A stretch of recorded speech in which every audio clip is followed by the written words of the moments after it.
लोकसभा चुनाव को लेकर बिहार एनडीए में सीटों की बंटवारा लगभग फाइनल हो गई है। हालांकि इससे लेकर अभी तक कोई भी आधिकारिक जानकारी नहीं दी गई है। वहीं सूत्रों की माने तो बिहार में बीजेपी को 17, नीतीश कुमार की जदयू को 16 और चिराग पासवान की लोजपा यानी रामविलास को 5, उपेंद्र कुशवाहा की और जीतन राम मांझी की हम को एक एक सीट देने पर सहमति की गई है। सबसे चौंकने वाली बात तो सूत्रों के हवाले से आ रही है कि वह चिराग पासवान के चाचा और केंद्रीय मंत्री पशुपति पारस को भी सीट नहीं मिली। सूत्रों की माने तो बीजेपी की ओर से पारस को राज्यपाल बनाए जाने का प्रस्ताव भी दिया गया है। इसी बीच दिल्ली में पत्रकारों के साथ बातचीत के दौरान चिराग पासवान ने कहा कि उनकी पार्टी ने लोकसभा चुनाव के लिए भाजपा के साथ साथ सीट बंटवारे के फॉर्मूला को अंतिम रूप भी दे दिया। पासवान ने भाजपा के राष्ट्रीय अध्यक्ष जेपी नड्डा से मुलाकात भी की। मुलाकात करने के बाद यह घोषणा की कि उन्होंने भाजपा में सभी चिंताओं का समाधान भी किया है। उन्होंने कहा कि मैं संतुष्ट हूँ। एनडीए में घटक दलों के बीच सीटों में तालमेल पर फैसला हो गया है और जल्द ही इसकी औपचारिक घोषणा भी की जाएगी।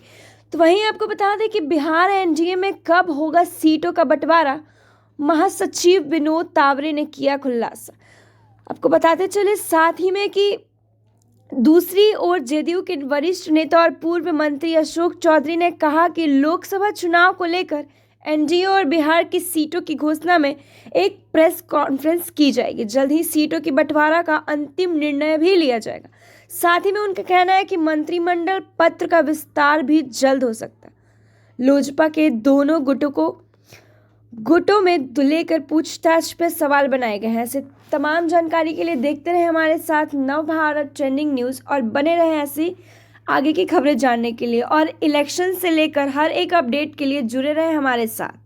बिहार में एनडीए की सीट बंटवारे की घोषणा, कल घटक दलों से बातचीत पूरी, मंत्रिमंडल पर भी बोले सम्राट चौधरी। आपको बता दें कि बिहार की 40 सीटों में कितनी और किन सीटों पर राष्ट्रीय जनतांत्रिक गठबंधन के किस दल के प्रत्याशी लोकसभा चुनाव लड़ेंगे, यह बात शुक्रवार को पता चल जाएगा। इसकी औपचारिक घोषणा कल होगी। भूतपूर्व मुख्यमंत्री जीतन राम मांझी से भेंट करने के बाद नेताओं ने यह जानकारी दी। आपको बताते चले कि भाजपा के प्रदेश अध्यक्ष और उप मुख्यमंत्री सम्राट चौधरी ने अचानक पूर्व मुख्यमंत्री जीतन राम मांझी से मिलने उनके आवास पहुंच गए।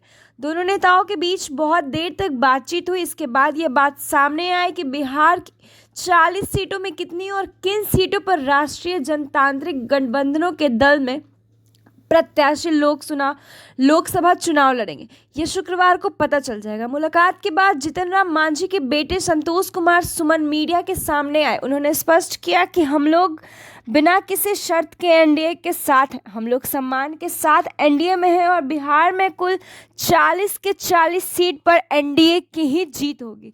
सीट शेयरिंग के सवाल पर उन्होंने कहा कि शुक्रवार तक इसके बारे में पता चल जाएगा, धैर्य बनाए रहे। कार्यकर्ता चाहते हैं कि लोकसभा को भी सीट मिले। तो वहीं संतोष कुमार सुमन ने कहा कि एनडीए के नेता जीतन राम मांझी से मिलने के लिए सम्राट चौधरी उनके घर गए थे। आगामी चुनाव की रणनीति पर चर्चा भी हुई, पर कोई नाराजगी नहीं दिखी। जीतन राम मांझी जी का 40 साल से राजनीति में है, सब लोग जानते हैं और उनसे मिलने आते हैं। उनका कहना है कि हम लोग एनडीए के साथ हैं। तब से नित्यानंद राय और अन्य वरीय नेता भी आते जाते रहते हैं। इसका कहीं कोई मतलब नहीं निकाला जाए, कहीं भी कोई इसका मतलब उल्टे शब्द में ना निकाला जाए। हम लोग पहले से ही कहते आ रहे हैं और हम लोग अभी भी कह रहे हैं कि हम एनडीए के साथ ही हैं। क्या होगा नहीं होगा यह मायने नहीं रखता। हम लोगों ने प्रधानमंत्री नरेंद्र मोदी पर सारा कुछ छोड़ दिया।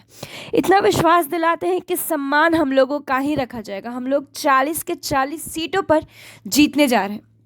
गया हिंदुस्तानी अवामी मोर्चा के कार्यक्षेत्र में है। पार्टी की शुरुआत यहीं से शुरू हो चुकी है। कार्यकर्ता चाहते हैं कि गया लोकसभा सीट हमारी पार्टी को ही मिले।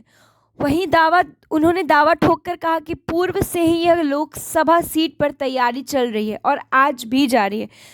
तो देखना यह है कि शुक्रवार को पूरा रिजल्ट और इसका घोषणा क्या होगा। तो आपको बताते चले कि साथ ही साथ कैबिनेट विस्तार में मुख्यमंत्री नीतीश कुमार का भी अधिकार।